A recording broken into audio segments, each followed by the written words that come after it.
Sebetulnya al-ma'ruf dari Kiai Hamid itu walian. Bisa selalu berharap walian itu lewat jalur ilmu. Karena saya tahu betul Kiai Hamid itu ulama ngaji di keluarga Lasem, kemudian ngaji di Bagian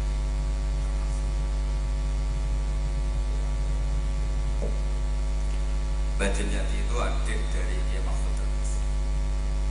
Jadi kira-kira ketemu sanatnya ya misalnya saya, Mbah Maimun, Mbah Karim, Mbah Hashim, Mbah Mahfud. Mbah Mahfud itu juga gurunya Mbah Dimyati. Ini penting saya utarakan sanad karena sebagian kesesatan fatwa itu juga karena nggak punya apa sanad. Soal orderan Mbah Idris Pak Lek Kaulo untuk melawan fatwa tadi Malakat Eman Hukum, saya kayaknya tidak nuruti itu karena fatwa itu jatuh dengan sendirinya. Karena saya yakin nggak ada yang mendengar ya. Nak dilawan corong Jawa mariku mau luhur gitu. Karena pasti sudah jatuh dengan sendirinya. Karena kata Rasulullah SAW itu al halalu bayyinun wal haramu bayyinun. Jadi semuanya itu sudah jelas. Manusia itu diwatakkan untuk mencintai fitrah salimah. Sehingga dalam tradisi jahiliyah sekalipun ketika Rasulullah mulai dakwah, itu kata orang-orang Quraisy, Muhammad, kalau kamu ingin aneh-aneh itu karena ingin kaya, jama'na laka malan, kita kumpulkan harta, kemudian Anda jadi orang paling kaya. Kalau kemudian Anda ingin dari aneh-aneh itu mendapat perempuan, kata orang Arab jahiliyah sebelum ada Islam, kata mereka juga zawwasnakaha, maka perempuan itu yang kamu cintai, kita akan mengkawinkan, menikahkan kau dengan dia. Artinya adatun nikah itu adat yang dahulu. Dan mulai dulu yang namanya nikah itu melibatkan wali, melibatkan keluarga. Makanya di antara pujian tiba berjanji terhadap keluarga Rasulullah SAW adalah tarakus sifaha falam yusibbu ma'aruhu min adami wa ila abihi wa ummi. Sehingga sifah ini yang definisinya ya jelas, nikah definisinya juga apa? Jelas. Kalau ada orang tertentu yang belum jelas definisi itu sudah di bawah awam lagi. Sudah tidak awam tok, tapi sudah di bawahnya, di bawah nol. Sehingga nggak usah dilawan orang-orang yang punya nilai kayak kita ini. Jadi, karena tadi zaman jahiliyah saja, jika Muhammad kamu ingin aneh-aneh itu, ingin nikah, zawwasnakaha, kita akan nikahkan kamu dengan perempuan yang kamu inginkan. Nggak ada dalam satu riwayat pun yang dikatakan maka saya sewakan atau saya bookingkan, tidak ada. Semua redaksi zawwasnakaha. Itu artinya ada seremonial akad yang bernama apa? Nikah. Makanya dipuji tarakus sifaha falam yusibhum aruhu min adamiu wa ila abiyo. Kemudian dalam fikih juga dikatakan nikahul jahiliyah adalah sah, tidak perlu ditajdid. Saya ulang lagi ya, nikah fil jahiliyah itu tidak perlu ditajdid fil Islam asal tidak ada mufsid yang dzati. Misalnya begini ya, kita tidak pernah dengar sahabat-sahabat yang masuk Islam kemudian nikahnya ditajdid oleh Rasulullah SAW. Itu menunjukkan peradaban nikah ini ma'ruf.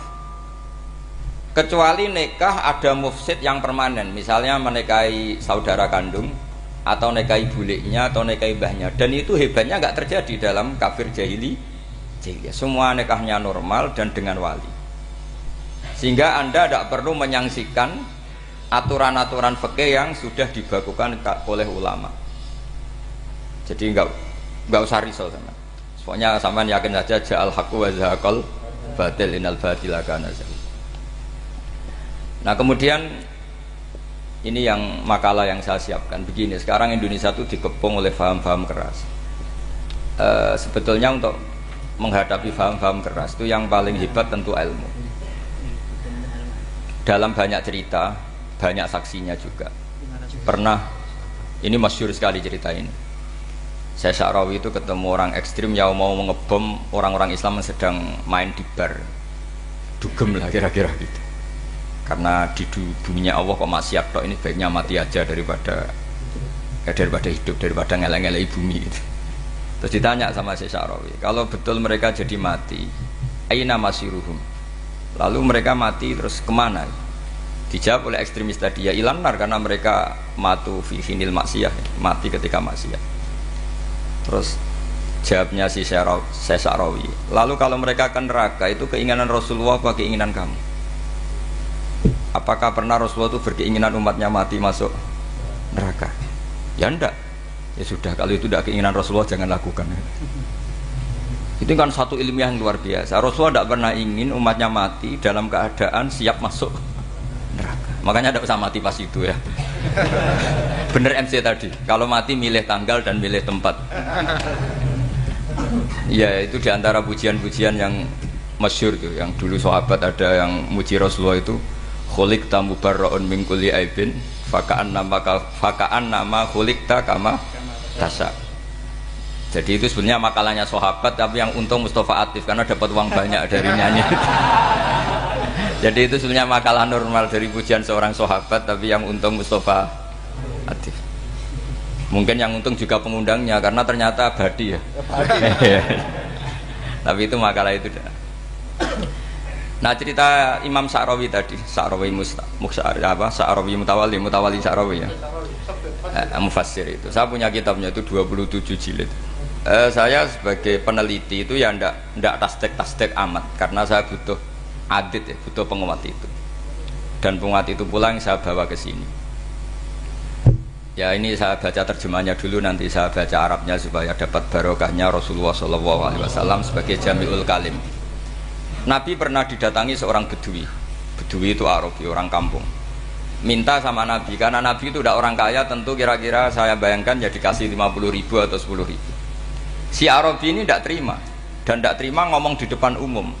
Ketika Rasulullah tanya, apa saya sudah baik sama kamu? Kata si Arabi tadi, tidak, karena kamu kikir hanya ngasih saya segini. Sahabat hampir marah saja karena Nabi tersinggung gitu.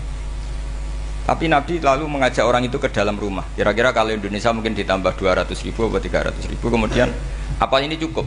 Ya cukup. Kamu sudah puas? Ya puas. Fajazakallahu min ahlin wa asyiratin. Dipuji-puji Nabi. Kemudian kata Rasulullah, ayo kita keluar. Keluar nemuin khalayak begini. Khalayak rame tadi. Kamu tadi mengkritik saya, menghujat saya di depan umum. Maka kamu sekarang harus memuji saya di depan umum supaya clear. Akhirnya mau dia, oke kita mau. Akhirnya muji-muji bahwa Muhammad orang baik, dermawan gini. Setelah itu dia pulang. Hebatnya Rasulullah ketika pulang kata Nabi begini, sabda Nabi gini, kalau saja dia pas benci saya itu kok mati.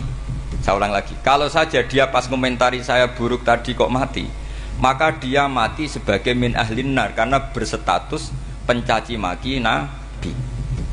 Akhirnya dia muji Nabi itu lewat disuap, lewat dikasih uang lagi. Loh itu sudah sah. Jadi saking baiknya Allah, Islam suapan itu juga sah. Itu kan muji Nabi itu karena disuap. Makanya ini penting. Sehingga dalam khazanah Islam itu memang agak aneh-aneh.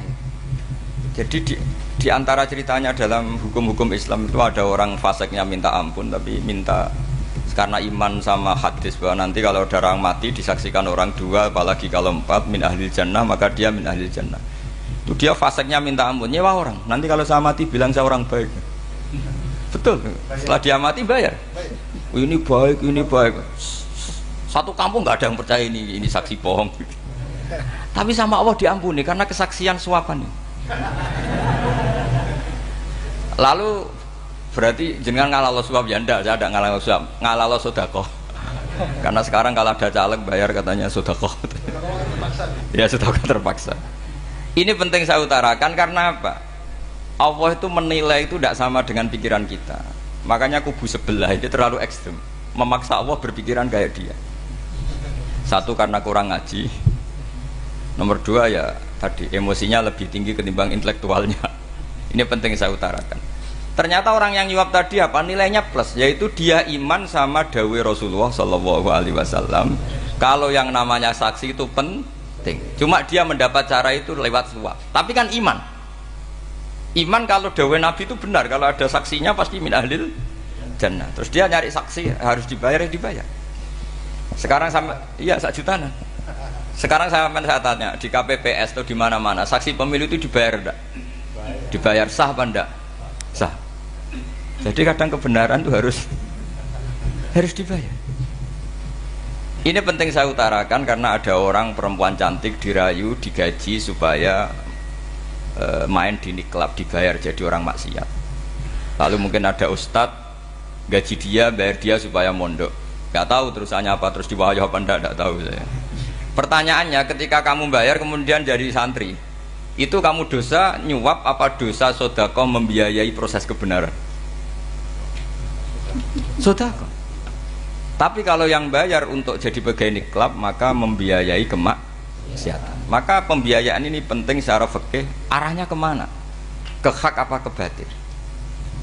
Sehingga di Fathul Mu'in diterangkan, misalnya ada orang layak jadi pemimpin dan kemudian rivalnya itu orang yang menyesatkan atau calon perusak bangsa, ya, maka calon pemimpin yang soleh itu wajib berkompetisi meskipun bibadlil mal.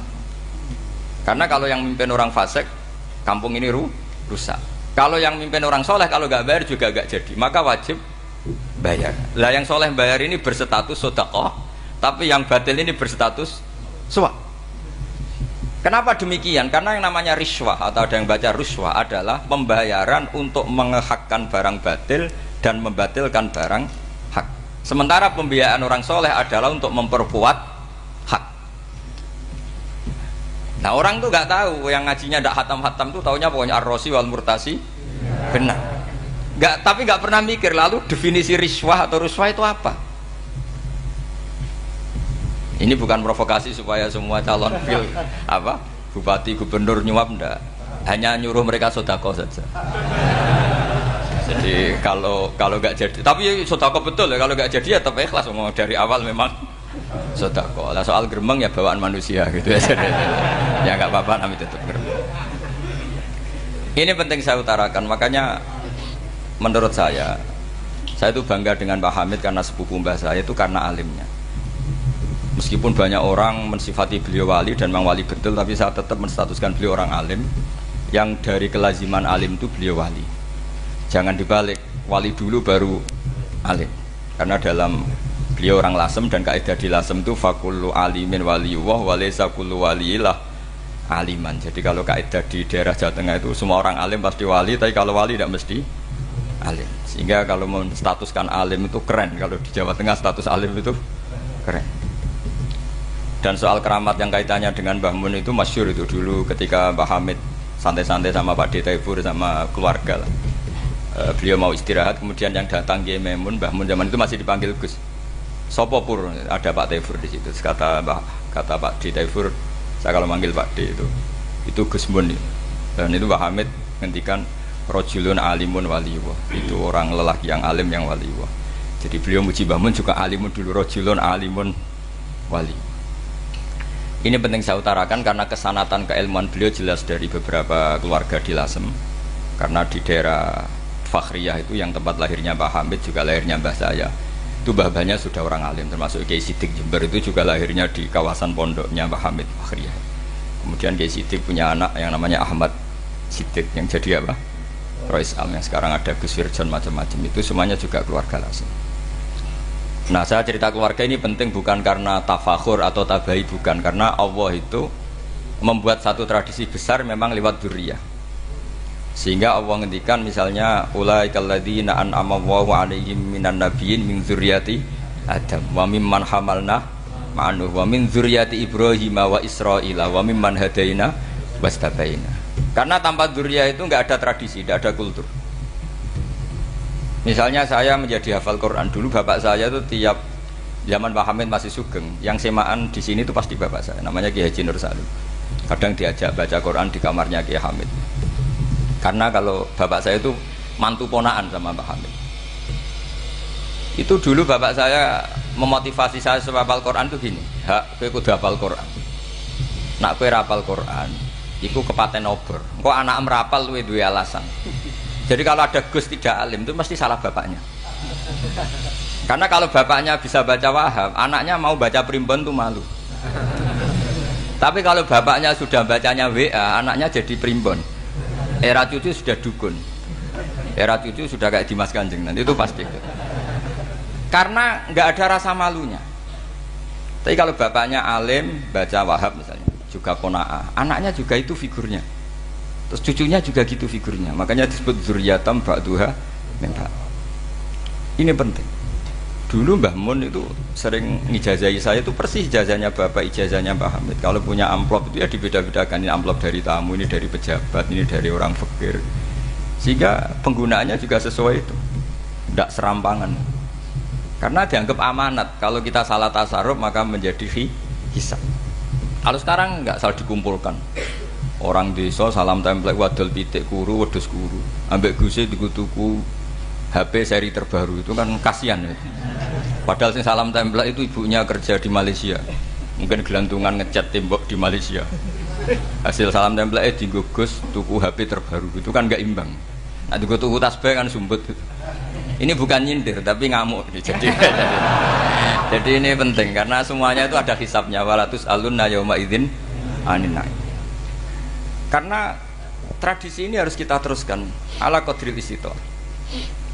Karena itu nanti yang mengawal ilmu. Kemudian termasuk tradisi mengakui santri goblok, ini penting. Itu enggak ada santri sebarokah santri goblok. Makanya dulu Mbah Mun, Mbah Hamid, Kiai alim itu kalau sama santri goblok ya tidak benci. Enggak kayak sekarang semua orang bikin sekolah unggulan. Sekolah unggulan itu kritik saya hanya memproduksi orang-orang yang nantinya mendapat. Kalau kamu punya santri hafal Quran, nanti hadiahnya umroh. Langlanya umroh, santri pinter hadiahnya beasiswa. Tapi hubungannya sama negara itu mendapat. Sementara santri yang goblok hidup di pedalaman Kalimantan karena di sana belum ada masjid, bikin masjid. Sebagian hartanya dipakai masjid, sebagian hartanya dipakai bangun masjid. Ini yang goblok pendiri masjid, yang pinter pengajian di masjid dibisaroi uang kas masjid. Artinya gini, ya kalau halalnya halal, tapi kita mbok yoroh hikmahnya orang-orang goblok gitu. Supaya kita tetap ngaji Rabbana ma khalaqta hadza batila. Semua ini ada gunanya. Subhanaka ma khalaqta. Jadi semua ini ada gunanya. Maka bagi santri-santri yang goblok tolong nanti saya di-Fatihai karena saya ini pembela Anda. Loh yang ngomong biar saya karena saya terkenal santri pinter. Kalau yang ngomong sampean goblok kan enggak ada yang percaya. Oh, padune padha gobloke kan gitu. Yang ngomong harus saya. Saya itu niru Rasulullah Shallallahu Alaihi Wasallam. Nabi itu kalau ada santri serabakat pinter itu diwaris sak surat usung nang mulai pinter. Banyak itu. Balighu anni walau ayah, ada sahabat ngaji hanya diajari idza zulzilatil ardu, sudah kamu pulang, sudah pinter. Karena betul. Sekarang coba diangen-angen, ada santri alim alamah, mungkin bakasnya furu'iyah, gimana hukumnya Jumatan jumlahnya itu 40 kurang atau 40 pas imam. Kemudian ada yang batal satu, hukumnya gimana? Dia mikir furu'iyah. Sementara yang goblok, dia di desa tertinggal gak ada masjid. Piye caranya dia masjid? Ini bikin aslul ibadah. Yang sini sudah khilaf tentang yang gak penting. Jadi orang goblok kadang lebih keren. Akhirnya apa? Duriannya yang goblok nanti jadi orang alim alama ngekholi wong goblok karena pendirinya biasanya orang pati pinter. Itulah Allah Subhanahu wa taala. Ada bikin sesuatu itu sia-sia. Nah, saya ini korban ilmu itu. Akhirnya santri saya banyak yang enggak jelas. Ya, tapi ya saya terima saja. Saya santri itu macam-macam. Ada yang profesor, ada yang doktor, ada yang goblok, ada yang baru tobat kemarin. Ada yang Cina lagi senang ahli sunnah wal jamaah, macam-macam. Semuanya ngaji sama saya. Karena saya tetap berkeyakinan Rabbana ma khalaqta hadza batil. Ini penting saya utarakan karena khazanah kita ini jangan digerus oleh orang yang tidak bertanggung jawab. Pernah ada di hadis Muslim, ini cerita di Sahih Muslim. Ada seseorang sedang sujud kemudian diinjek oleh orang fasik. Saya ulang lagi, diinjek. Rokobahnya, yang diinjek itu rokobahnya. Lehernya itu diinjek sama orang fasik. Kemudian si yang sujud tadi bersumpah wallahi la yaghfiru wallahu lak. Demi Allah, Allah tidak akan mengampuni kamu. Itu Allah kemudian mewahyukan sama Nabi di zamannya. Wahyunya adalah mang dalladzi yata'alla alayya alla aghfira li fulan laqad ghafartu dzunuba wa ahbattu amalak. Siapa yang mencantut namaku dengan menstatuskan saya tidak bisa memberi maaf, sungguh orang itu saya maafkan, dan yang ahli ibadah amalnya tak cabut semua, tak hapus semua. Karena Allah tuh nggak boleh distatuskan sesuai keinginan kita.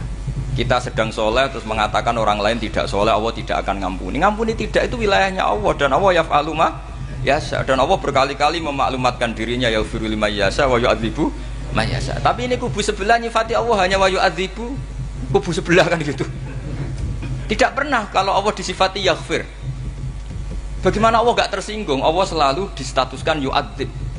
Itu kira-kira kalau Allah kan gini, saya ini bisa u'adzib, bisa aghfir, kenapa status saya tinggal yu'adzib? Ini ngaji di mana? Khatam enggak gitu kan gitu. Makanya resikonya ahli sunnah itu masyhur tuh Pak Hamid Pasuruan, tamu macam-macam diterima. Ketika orang benci Golkar itu ada tamu dari Golkar juga diterima. Ketika orang nggak mau diberi hadiah oleh orang Golkar, Pak Hamid ya diterima. Bilang ke bapak, mengaku lomo wae nur, duit enggak ana gunane dhewe. Sing marai rawan hisab itu kan kamu dapat uang nggak jelas kemudian kamu pakai pribadi. Kalau orang-orang soleh kan nggak pernah dipakai, kan aman saja. Loh, dihisab apanya? Wong hanya pralon. Kalau istilahnya Pak Hamid itu pralon. Datang diberikan orang lagi, datang diberikan. Kalau kena kamu kan hisab. Terus kamu nyate makan wareg glegeken. Wah itu uangnya nggak jelas dipakai nyate glegeken, ya mesti hisab.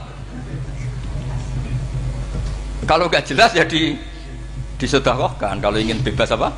Bisa. Tapi kalau sering sedekah biasanya nggak bebas dari miskin.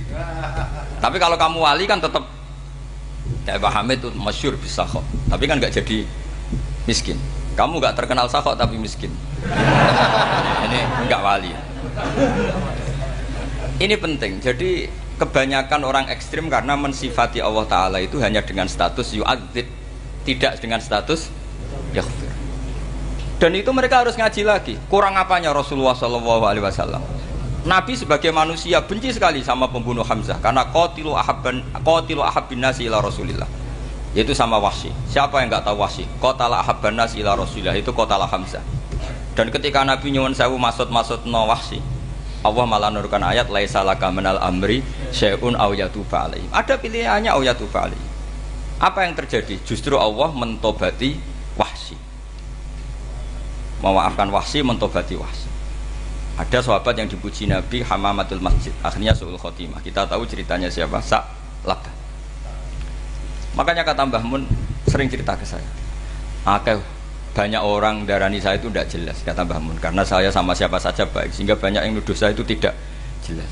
Kata beliau, ulama paling jelas ya saya ini, karena masih orisinil, kata beliau. Tapi pakai bahasa Jawa, karena tadi Mbak Idris bilang ada yang MA ya, Madura asli tadi, makanya saya terpaksa bahasa Indonesia tadi. Kata Mbah Mun, ulama paling jelas ya saya, karena saya menyikapi siapa saja baik, karena di hati saya hanya membaca laisa laka minal amri syai'un aw yatuba alaihim aw yu'adziba. Kenapa kamu vonis si buruk? Bisa saja nanti baik. Yang sedang baik bisa saja nanti bu. Kalau nasib seseorang nggak jelas, kenapa kamu sikapnya jelas? Nah, ini orang-orang nggak ngaji itu memaksa orang lain jelas. Ini kubu sebelah pasti salah, ini pasti benar. Wong manusia kok dipasti-pastikan gimana? Kita ini tidak nabi. Kalau nabi maksum pasti benar. Kalau sampean apa? Maksum bisa. Jadi ketidakjelasan para ulama ini berdasar konstitusi tadi, bahwa itu wilayahnya Allah Subhanahu wa Ta'ala.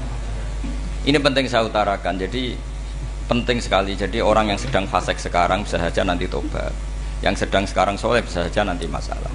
Sehingga Rasulullah tetap mengajarkan ya muqallibal qulub tsabbit qalbi ala dinik. Jadi kalau ngaji itu khatam. Khatam itu begini misalnya ya. Saya pernah ngaji Ihya, belajar Ihya khatam. Bahkan saya punya takrirannya berdasar kitab Ithaf, sarahnya Ihya. Kalau ingin tahu sanadnya sarah Ihya, ya misalnya Gus Idris ini, oleh Idris ngaji Mbah Hamid Pasuruan, ngaji Mbah Dimyati. Mbah Dimyati ini ngaji sama kakaknya Kiai Mahfud Termas. Kiai Mahfud ngaji sama abahnya Kiai Abdullah. Kiai Abdullah ngaji sama abahnya Kiai Abdul Manan. Kiai Abdul Manan ini mulazim terhadap Sayyid Murtado Az-Zabidi. Jadi kalau santri Salafiyah ini ya kira-kira topkoh Sabiah. Karena Mbak Idris Sadisa ya kira-kira sampean itu dari pengarang Ithaf itu baru topkoh berapa?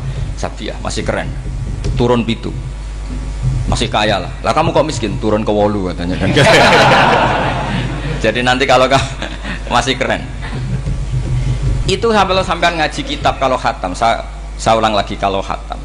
Itu memang ada bab-bab di mana ulama itu harus tegas, harus tafrik bainal haqqi wa bainal batil. Oke, itu bagus. Mana yang hak, mana yang batil kita bedakan. Di bab itu bagus. Tapi kalau nanti kamu ngaji bab tawadhu, lihat di Bidayatul Hidayah atau di semua kitab tasawuf, bab tawadhu itu kalau melihat kamu orang kafir, kamu melihat orang apa? Kafir. Ini aso ma'akufri, ini maksiat wajar dia kafir. Saya ini muslim kok maksiat. Fadam bi akbah, maka dosa saya lebih buruk. Melihat orang tua, mesti hada aksaru ibadatan. Ini lebih tua, mesti ibadahnya lebih banyak. Nanti kalau melihat anak kecil, hada asgharu minni sinnan, pasti maksiatnya banyak saya. Jika terus evaluasi gitu, sehingga nggak pernah takabur. Misalnya di sini, saya ini kan gayanya keren, duduk di atas sampai di bawah. Gayanya tok, hakikatnya sampai lebih sombong karena memerintahkan saya. Jadi panitianya itu, makanya saya merasa tawadhu saja meskipun berdiri, karena hakikat saya ini makmur, diperintah. Panitia ini, penyelenggara ini amir, pemerintah. Kira-kira sombong mana? Itu sekali saya tidak memaafkan, finnar itu.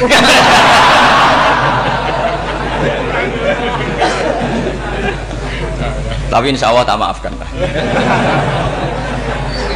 Iya masih insya Allah. Jadi ini penting. Jadi mbok ya orang-orang yang ekstrim tuh mikir keinginan Rasulullah SAW itu umatnya meninggal dalam keadaan baik. Makanya benar tadi, notulen tadi, kalau doa, kalau ingin mandi itu memang harus ada jadabnya. Tapi yang asli loh ya, jangan gaya-gayanan. Ya asli betul, yang nggak khilaf memang asli. Itu ada seorang wali doa di depan Nabi itu begini, ya Allah, saya harus jadi orang soleh. Allah diharuskan itu kan nggak sopan ya. Ya Allah, saya ini harus jadi orang soleh. Kenapa? Sekali saya soleh, maka surroh habibu, yang senang kekasihmu. Sekali saya fasik, maka yang senang musuhmu, yaitu iblis. Tinggal jenengan milih mana, nyenangkan kekasihmu apa nyenangkan musuhmu. Akhirnya ada batahu, ya sudah soleh aja, soleh ini kok doa kok neror orang ini. Kira-kira gitu. Jadi ya Allah, saya harus jadi orang soleh. Kalau saya jadi orang soleh, surroh habibuk, yang seneng kekasihmu. Kalau saya jadi orang fasik, yang seneng musuhmu. Sedangkan tinggal milih saja, menyenangkan kekasihmu apa menyenangkan musuhmu. Kira-kira Allah seneng mana? Seneng menyenangkan. Wah, itu doa paling mustajab. Tapi syaratnya harus anti bikolbin dan dari ijazah nggak mandi, itu ijazah nggak mandi. Maka ini tidak saya ijazahkan. Nanti kalau kamu ngalami isak sendiri, ngalami wujdi sendiri, terus ngalami itu, insya Allah makbul. Tidak mau gaya-gayanan copy paste, nggak diterima itu. Jadi wali-wali dulu itu kalau berdoa itu sederhana, tapi dari hati yang paling dalam. Makanya Nabi Musa itu terkenal, orang paling seenaknya sendiri dan Nabi Musa hubungannya dengan Allah. Tapi sama Allah dimaafkan karena orisinil, tidak bikin-bikin. Rasulullah juga itu, kalau sudah marah itu doanya gitu. Cuma celakanya ditiru Nira Warisman dulu itu. Nabi itu ketika perang Badar itu jelas kalah, nggak mungkin menang, sudah jelas kalah. Nabi hanya 313, orang kafir 1000 dengan perlengkapan apa? Sudah lengkap semua. Setelah perang dilihat itu jelas kalah. Seri awal yang memang kalah betul. Doanya Nabi apa? Allahumma intuhlik hadil isobah lam tu'bad badal ya. Ampun Gusti, silahkan bikin kalah, tapi ra ono sing roh najenan pangeran. Bon lahiran jenazah di pangeran, serana sing roh. Enggak ada ibadah. Intuhlik hadil isobah lam tu'bad badal ya. Kalau engkau menghancurkan kelompok saya ini, jenengan sebagai Tuhan tidak ada yang nyembah lagi. Karena yang nyembah tinggal kelompok kita. Tapi yang ngendikan Nabi, kalau kamu niru tidak bisa. Gak bisa kamu doa, ya Allah saya ini santri salafiyah, kalau saya bodoh menjadi presiden buruk terhadap alumni salafiyah. Gak apa-apa sekali-kali doa gitu. Tapi kata Allah lainnya masih banyak.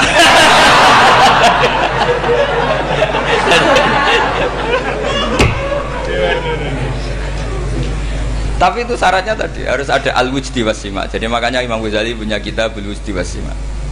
Karena ada masrob, ada syarab. Jadi wali ngikuti para nabi itu ada masrob, ada syarab.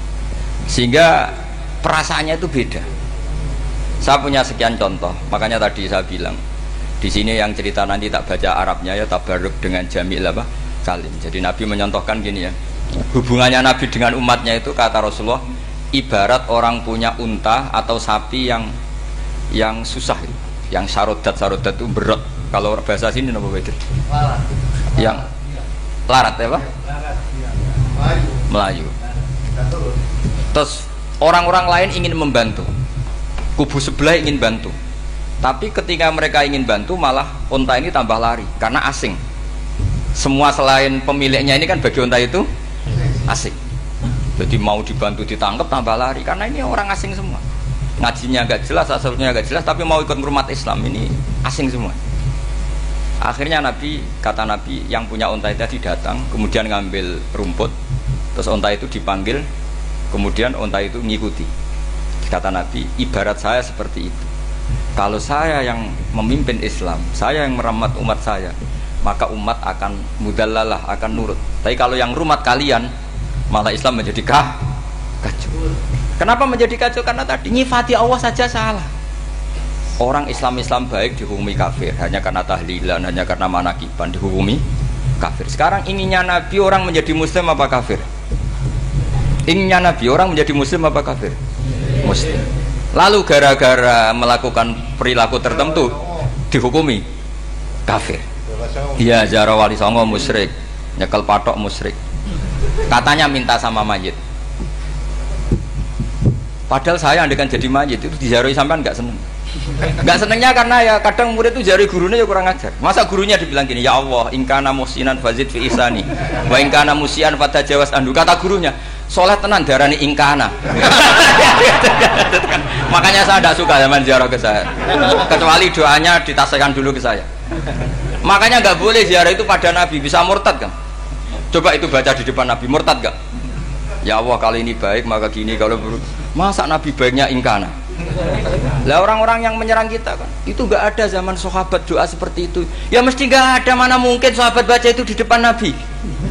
Masa Nabi didoain, ya Allah kalau dia baik maka fazid, maka kalau dia buruk, ya nggak mungkin.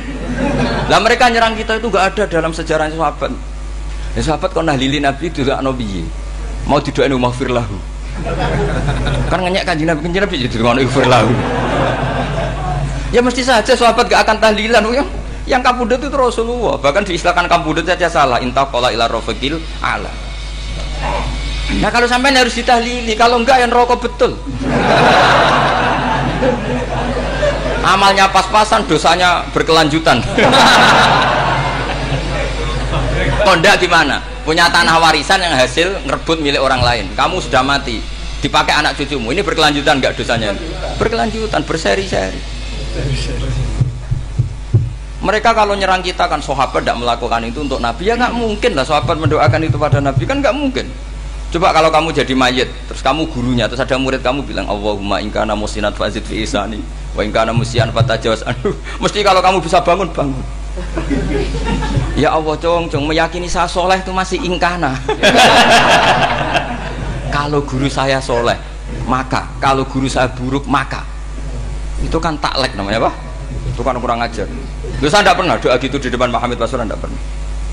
Saya kalau doakan bangun ya tidak pernah gitu. Allahumma ali darajati fil jannah gitu. Saya nggak pernah, ingkana nggak pernah.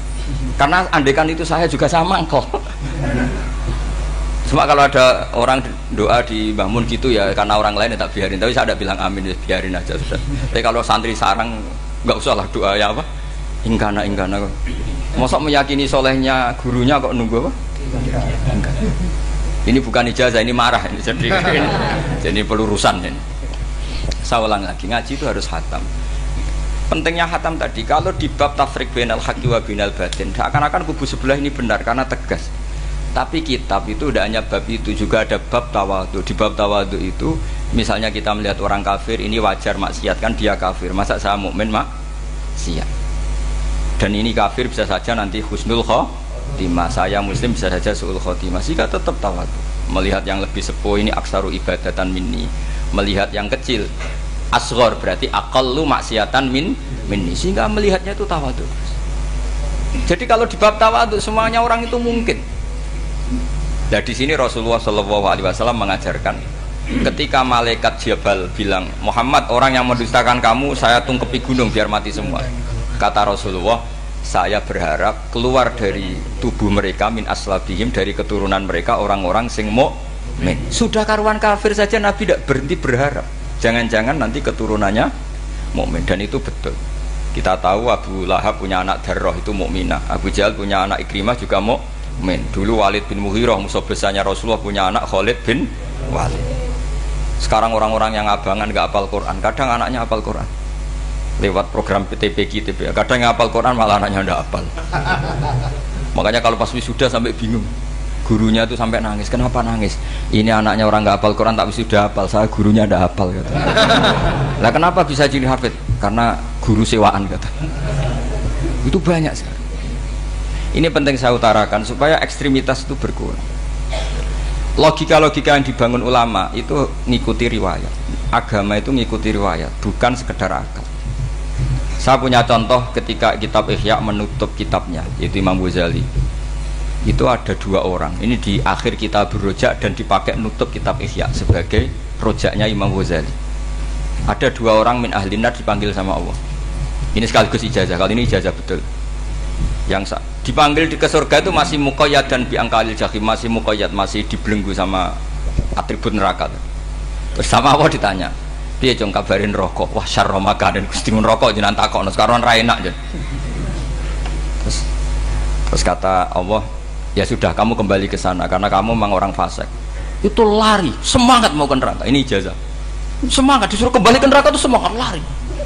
Allah tanya, loh jong kenapa kamu semangat? Ya Allah, saya ini sudah kapok. Dulu ketika di dunia kamu perintah, engkau perintah, saya tidak semangat. Maka kali ini jenengan perintah saya semangat. Karena saya sudah kapok. Setiap engkau perintah saya ada lari semangat ke neraka. Nah barokahnya semangat masuk neraka ini kata Allah, ya sudah kamu di surga saja. Maka ijazah nanti kalau ada pengumuman silahkan masuk neraka, kamu harus lari sekencang-kencang. Karena itu perintah Allah apa? Yang ketika kita di dunia kalau diperintah males-malesan. Kalau kamu diperintah sholat subuh jamaah kan males-malesan. Dan itu menjadi kita masuk neraka. Sebagai kafarah itu ya Allah, karena ini perintah engkau, saya tidak malas-malasan lagi. Wes ngebalikin rokok, lari semangat. Allah akhirnya harus dimaafkan. Panggil lagi, sudah di surga saja. Barokahnya semangat masuk neraka. Nah ini ijazah ini. Ya diterima ya. kok enggak semangat terima ya. Yang kedua enggak. Sudah kamu kembali ke neraka, pelengahan gitu. Enggak semangat. Allah dilihat terus enggak semangat. Kenapa kamu toleh? Ya Allah, saya tidak pernah ngira ketika engkau manggil saya ke surga, kemudian engkau kembalikan lagi ke neraka. Ya sudah di surga saja, barokahnya husnudzon. Jadi ini ijazah, kamu milih dua itu, milih yang mana terserah. Artinya apa? Logika kamu itu tidak mesti masuk apa yang dilakukan oleh Allah Subhanahu wa Ta'ala. Itu logika kamu kan tidak masuk, tapi Allah yaf'alu ma yasha. Ini penting saya utarakan. Nah tapi orang-orang ekstrim itu maunya nyifati Allah dengan status yu'adzib, yantakim, jabbar, kohar. Sifatnya Allah Ta'ala itu 99. Kenapa apa kamu hanya satu? Jadi tetap saja menghadapi fenomena seperti ini tetap laisa laka minal amri syai'un aw yatuba alaihim aw yu'adzib. Sehingga setahu saya Mbah Mun, Mbah Hamid Pasuruan, guru-guru kita, habaib yang alim-alim itu melihat tamu macam-macam ya dilayani semua. Karena ini ngadepi fenomena sosial yang semuanya tidak jelas. Kalau nggak jelas apa? Ya kita bisanya berharap karena afdolul ibadah itu intidharul farad. Kalau belum Islam sekarang kita harapkan nanti. Kalau bapaknya enggak kita harapkan anaknya. Kalau anaknya belum kita harapkan cucunya. Karena agama ini limangka nayarjuwo hawal yaumal akhir. Agama ini bagi yang terus berpengharapan, bukan bagi yang putus asa. Ini yang penting saya utarakan. Jadi apalagi Allah sudah punya rencana tadi, yang goblok-goblok di pedalaman Dayak bikin masjid, yang pinter-pinter ramen lomba untuk sangu, untuk umroh. Kira-kira memberi sama mendapat pahalanya keren mana? Memberi. Tapi tidak usah jadi goblok. Goblok tidak usah direncanakan, sudah terjadi. Jadi makanya saya bela karena sudah terjadi gitu. Tapi tidak usah direncanakan. Nanti terus wah goblok aja cara Gus Bak gak apa-apa ndak. Sudah kadung ini cuma kita itu iman ya. Jadi karena yang pinter itu yang jumlahnya tidak banyak. Ini kita bully saja. Karena kamu bully pun tetap mulia kan orang pinter ini. Tapi kalau orang goblok gak dibela habis dia. Yang pinter buat dikritik kayak apa kan tetap mulia kan. Lah yang muji sudah banyak, saya ngeritik saja lah. Ini tidak akan jatuh Tapi yang goblok ini kan nggak ada yang bela. Saya sebagai umatnya Rasulullah, pecinta umat Rasulullah tak bela, tenang saja. Ada hikmahnya apa? Hikmahnya orang goblok. Betul loh, saya itu sering ketemu dokter, ketemu profesor tuh nangis. Tak tanya kenapa nangis. Bapak saya itu petani, saya di Jogja sampai jadi dekan, jadi rektor. Tapi saya sekarang rektor, anak saya sekedar SMP naik itu sudah senang. Nggak dengar kabar ketangkep BNN sudah senang. Padahal saya ini ahli metodologi. Ternyata pinter bapak saya. Karena bapaknya tadi hanya petani bisa menjadikan anaknya profesor. Tapi profesor tidak mesti bisa jadi. Anak saya naik SMP aja sudah senang. Karena Allah ingin membuktikan pinter kamu itu tidak ada artinya di depan iradatullah. Di depan apa? Iradatullah. Supaya orang tunduk. Lu coba yang jadi ulama tabi'in itu rata-rata abnaul mawali. Anaknya budak yang dimerdekakan. Karena Allah seperti itu. Ada yang tokoh yang tadi dzurriyatam ba'duha min ba'd, itu harus kita jaga. Saya termasuk orang yang ditakdir punya mbah-mbah alim, itu juga harus dijaga. Yang enggak alim peluangnya masih banyak. Banyak sebanyak-banyaknya. Asal tadi lewat jalur sregep, dan kalau bodoh ngaji saya nanti. Tak ajari robbana ma khalaqta hadza napa?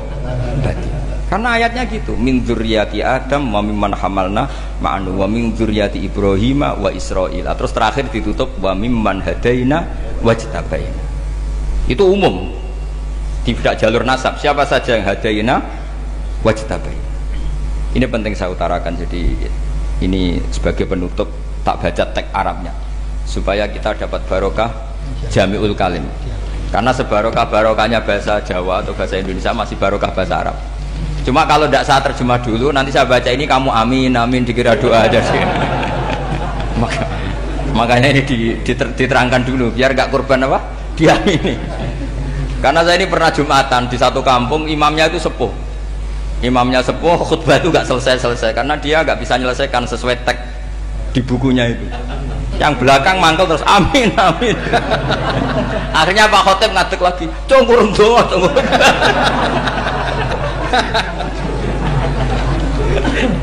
Ya ini masih teks Arab, tapi yang belakang sudah apa? Amin amin. Ya saya baca. Yang disemak. Bismillahirrahmanirrahim. Waruwiya anna a'rabiyan ja'ahu yatlubu min husay'an fa'atahu. Sumaqala ahsantu ilaika. Dikasih sesuatu ya tadi saya contohkan, misalnya dikasih hanya 10.000. Qala al-a'rabiyyu la wala ajmalta, kamu ya belum berbuat baik. Faghadibal muslimun wa qamu ilaihi. Orang-orang Islam marah besar karena Nabi dikomentari la ajmalta, kamu tidak orang baik. Fa asyara ilaihim an kuffu. Kata Nabi, jangan kamu pukulin. Kalau di Madura sudah tuntas tuh, kena celurit itu kalau. Sumakomak, kalau di MA ada dia di Madura asli tadi ya. Sudah tuntas. Sumakoma wa dakhala manzilahu. Setelah itu terus arsala ilahi sallallahu alaihi wasallam wa zadahu syai'an. Kemudian Nabi menyuruh dia, ayo masuk rumah terus ditambahi. Faqala ahsantu ilaika qala na'am fajazakallahu min ahlin wa asyiratin khairan. Setelah ditambah banyak sama Nabi, saya sudah baik sama kamu. Wah, baik kalau sekarang baik. Itu mengatakan baik karena ditambah uang loh. Bukan karena dari nuraninya, karena ditambah uang, ditambah duit. Amplopane ditambahin. Faqala lahu nabiyyu sallallahu alaihi wasallam, innaka qulta ma qulta wa fi nafsi ashabi min dzalika syai'un. Fa in ahbabta faqul baina aydihim ma qultu baik. Ma qulta baina yadayya hatta yadhaba ma fi sadrihim alaika. Kamu tadi ngomong dan menjadikan sahabat saya tersinggung. Coba sekarang klarifikasi supaya mereka clear apa? Itu menunjukkan klarifikasi itu termasuk wataknya Rasulullah Shallallahu Alaihi Wasallam. Tadi kamu menyinggung saya di depan umum, maka sekarang kamu muji saya juga harus di depan umum supaya clear, supaya mereka tidak punya perasaan macam-macam. Sudah akhirnya qala na'am falamma kana al-ghadu awil asyu ja'a faqala sallallahu alaihi wasallam inna hadzal arabiyya qala ma qala fazidnahu fazama'nahu radiya kadzalik qala na'am fajazakallahu min ahlin wa asyiratin khairan. Terus faqala Nabi sallallahu alaihi wasallam, ini penting ya bagi semua dai, bagi semua ustaz. Masali wa masalu hada masalu rajulin lahu naqatun syaraddat alaihi fattaba'an nasu wa fa'atba'ahan nasu falam yaziduha illa nufuran fanadahum sahibuha khallu baini wa baina naqati fa inni arfaku biha minkum. Jadi namanya unta, sapi atau kuda itu lebih terbiasa sama pemiliknya sama orang lain. Sama pemiliknya.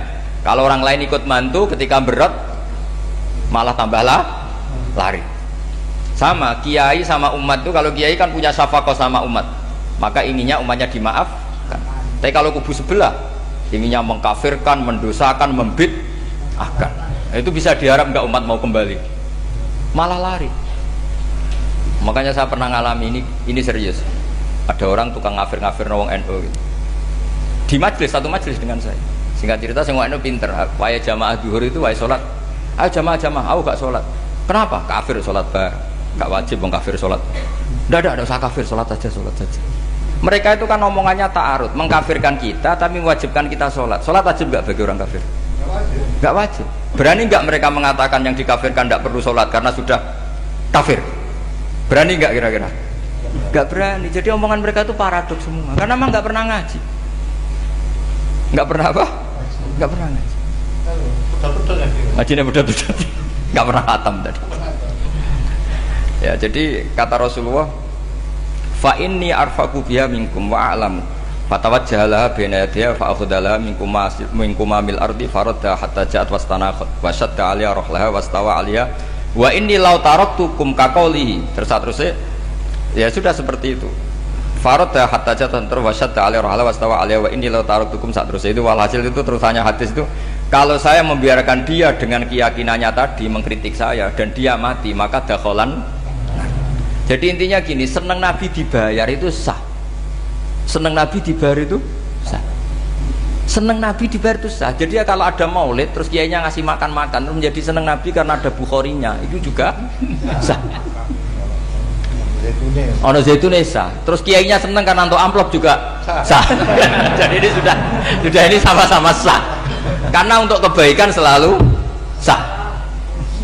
Makanya mungkin di sini ya habis kalau ngajian di sini pasti ada sarapannya pertama. Iya. Kopi dan sarapan ngaji pagi. Iya. Jadi orang datang ingin sarapan tidak apa-apa. Tidak apa-apa, sah itu. Sah. Sayyid Muhammad juga gitu, kalau ada orang ngaji dikasih uang juga sah.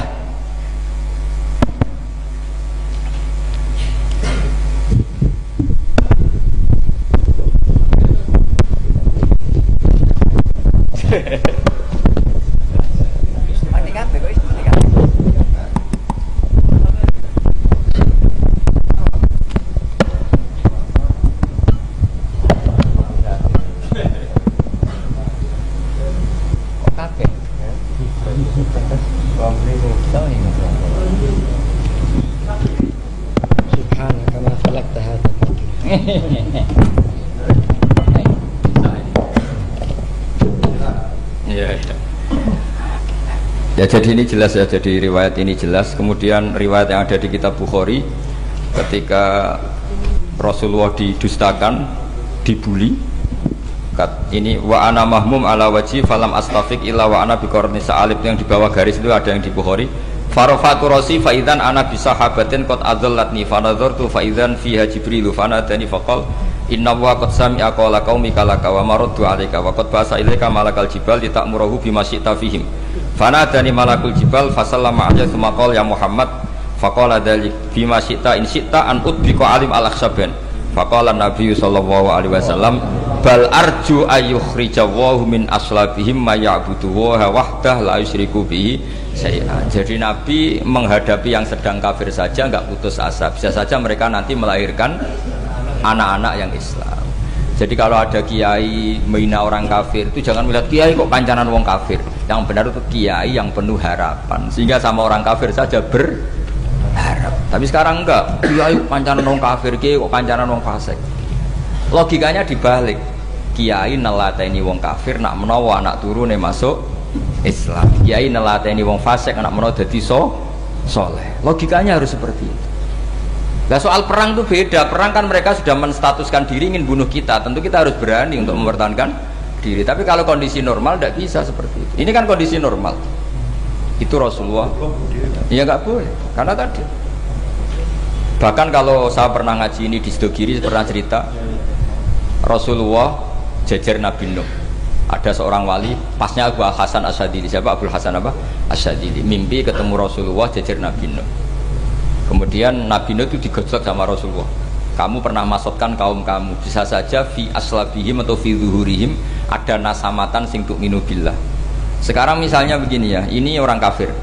Di sini itu ada gen yang ribuan ila yaumil qiyamah. Bisa saja gen-gen yang sekarang masih di zuhurihim, karena kalau gen di lelaki diistilahkan fi zuhurihim, ini saja nasamatan tu'min, nasama yang nanti mukmin. Kalau dia mati kan berarti kamu membunuh calon orang mukmin berikut.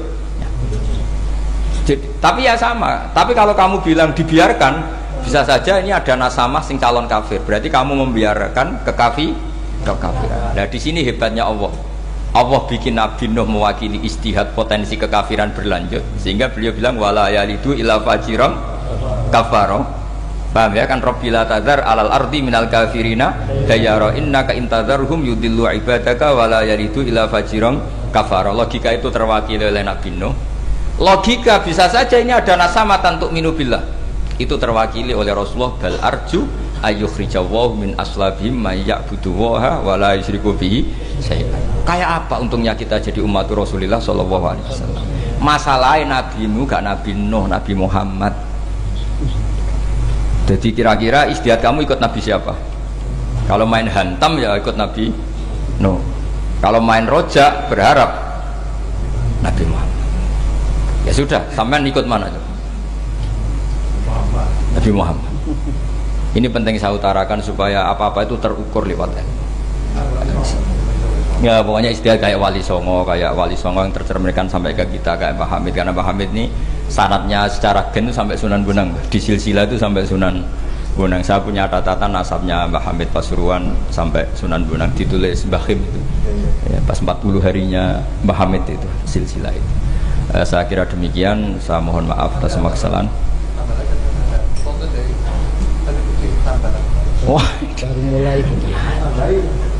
Ya Santi Putri itu gak usah mikir besar berat-berat, yang penting nurut suami, itu kata para suami. Tapi kalau suaminya gak layak diikuti ya diberontak saja gitu. Karena gak ada sesuatu yang luar biasa kayak perempuan. Itu kata Sayyidina Umar, pernah dia mau jalan ya, dicegat sama Khawlah itu bintu Salab. Itu sampai 3 jam. Padahal Umar sudah Amiril Mukminin. Sudah siapa? Amiril Mukminin. Tapi ketika ditanya, kenapa engkau berhenti karena orang tua ini? Kamu tahu orang tua ini siapa? Ini ketika protes itu didengar langit sabhuju. Yaitu yang di ayat qad sami Allahu qaulal lati tujadiluka fi zawjiha wa tashtaki ila Allah. Jadi sing protes wong wedok ora trimo bojone, Kanjeng Nabi diprotes. Ya singkat cerita, Khawlah itu cantik. Memang contohnya harus cantik. Kalau jelek nggak bisa. Khawlah itu cantik sekali. Walhasil dia mungkin khed atau apa, lama mungkin khed. Terus suaminya datang. Aus bin Somit ini datang.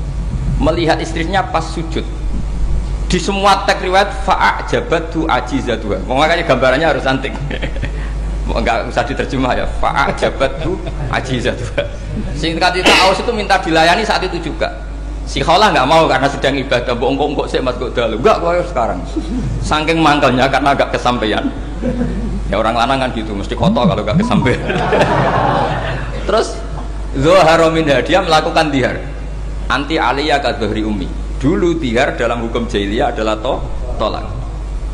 Setelah ditihar, Aus getulnya bukan main karena Khawlah ini cantik. Makanya contohnya cantik, karena kalau nggak cantik nggak getun itu. Terus kalau nggak cantik juga suaminya nggak kesusu gitu. Sudah tahu semua pokoknya gitu punya nada. Singkat cerita akhirnya suaminya datang ke Rasulullah. Ya Rasulullah, saya ini sangat mencintai istri saya, tapi tadi saya keterucut dihar dia. Lalu solusinya gimana?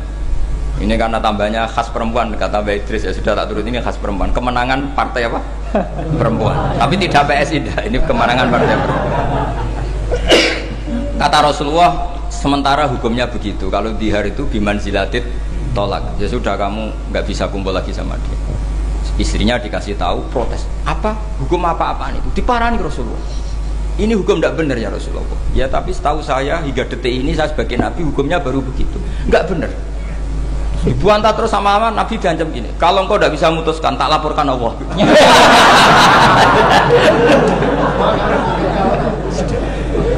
Akhirnya ini pulang betul. Pulang sujud, sholat, lapor sama Allah. Dan ketika lapor sama Allah, ya Allah ini tidak fair. Lapornya tuh jorok sekali. Qad nasartu lahu batni, akala sababi wa nasartu lahu batni.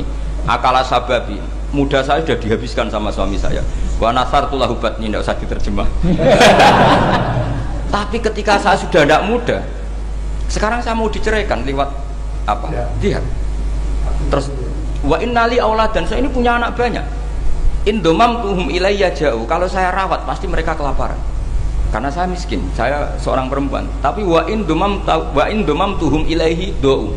Nak tak elokno bapak mesti ditinggal wayang. Wah kira-kira gitu. Wayang brutu sendiri. Akhirnya Allah jawab bahwa zihar itu tidak tolak. Lah akhirnya Nabi manggil dia, panggil perempuan tadi. Padahal Nabi gak dengar, itu di kamarnya sendiri perempuan tadi.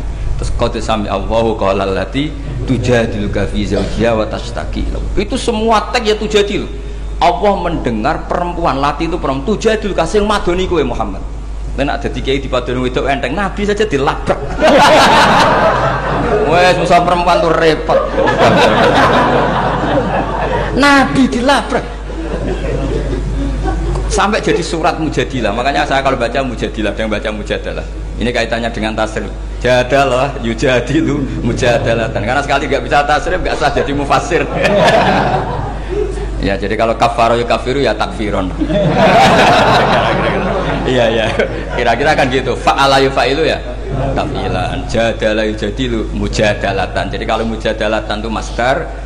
Karena ini subjek pelaku mujadilah, jadi boleh mujadalah bisigotil masdar, boleh mujadilah dengan sigot isim fa'il. Karena wanita pembantah Nabi itu didengar oleh Allah. Makanya ayasma'uha Rabbul Izzah min fawqi sab'i samawat walam yasma'aha Umar. Allah saja mendengar dari langit 7, masa Umar gak mau mendengar? Jadi makanya kalau Umar macam-macam orang nyewa khaulah, kamu yang ngomong. Lagi-lagi dengan assalamualaikum warahmatullahi wabarakatuh.